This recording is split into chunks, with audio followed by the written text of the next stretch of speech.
化园林的十字路口，一名陈姓女子正在等红灯，下一秒红绿灯号志直接朝她的头重重砸下来，让她倒地不起。会发生意外，就是因为轩岚诺台风逼近，全台强风不断，导致基座锈蚀的号志灯杆突然掉落。我们同事出勤，然后在这个中山南路口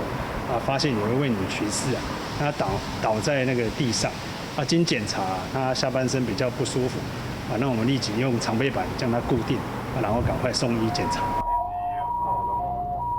救护车到场时，热心民众围住女子，有人帮忙撑伞，有人关心伤势。救护人员赶紧将人抬上担架送医，但这名女子伤势严重。陈姓女子的家属在脸书 po 文，拜托大家集气，让她的亲人顺利恢复健康。还说陈姓女子3个月前才刚生小孩，这重达千斤的交通号志砸碎该有的健康，未来已经被医师判定无法行走，因为脊椎错位，肋骨也断了好几根。本来是送原机嘛哈，然后现在之后转送到张机。那一张机下好像也是满房的，所以我们县长就有去协助，可以先帮他做一个基本一个治疗这样。彰化县长王惠美事发当天也到彰化医院来慰问，而陈姓女子目前已经做完第1次手术，正在加护病房观察，但只是停等红灯，却因为号志灯杆基座锈蚀，导致悲剧发生。陈姓女子还可能面临后半辈子瘫痪危机，家属不排除申请国赔，要为亲人讨回公道。3立许淑伟、黄大峰、郑海中，彰化报道。